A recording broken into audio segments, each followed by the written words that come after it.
Hi guys, Luke Goddard here from Goddard's Speak with two more thoughts on the gay marriage debate, the yes or no vote in Australia.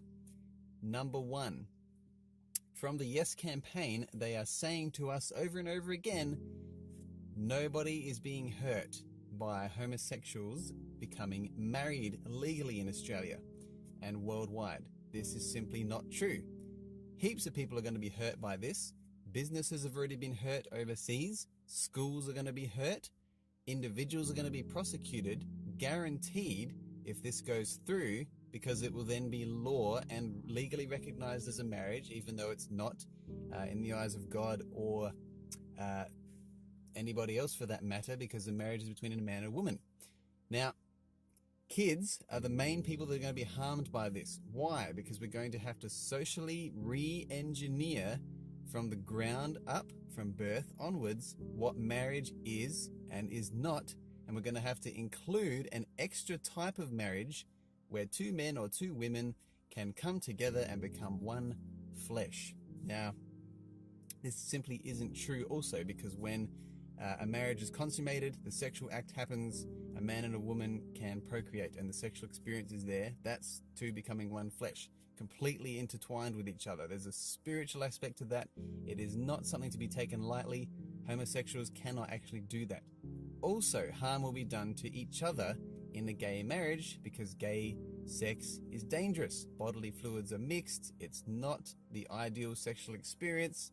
It's dangerous, it's harmful, and lots of other sexual things they do are dangerous.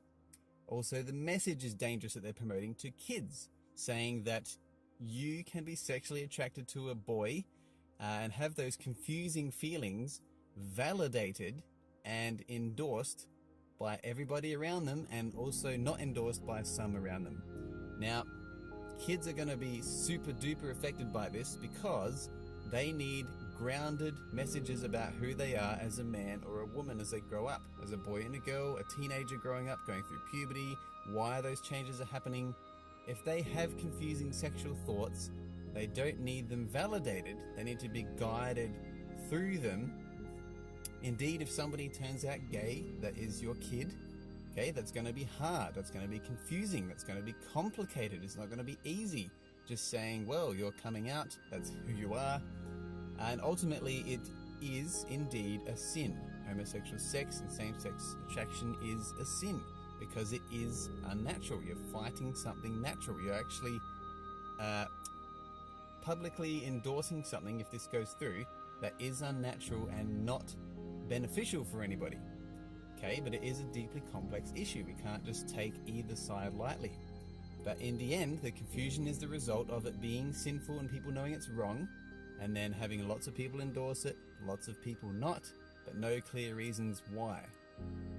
Second thing in the gay marriage debate that they are saying is that heterosexual marriage will not be affected whatsoever if this goes through. Now, this is not true either, okay? People that believe in heterosexual marriage will be affected because they won't be allowed to say that another marriage isn't valid. This is critical. This means a business position is going to be compromised. A school position is going to be compromised on heterosexual marriage. Heterosexual marriages will then be looked down on as nowhere near as important as they were before.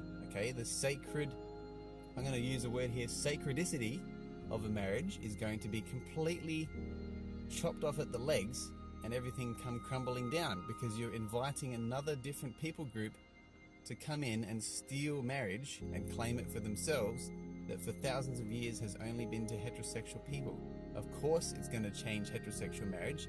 It's a spit in the face of everyone that's been married for, say, 60 years to the one person and fulfilled their marriage vows, which are sacred and are performed before God, a congregation if they're there, friends and family, lots of people involved. Okay, you're actually breaking that completely, and that's going to be looked down upon. So those are my two thoughts for today on the yes/no vote. Don't forget to vote no. It's okay to say no. We say it to our kids all the time when they feel they need something and they actually do not. It's exactly the same in this debate. God bless. Bye-bye for now.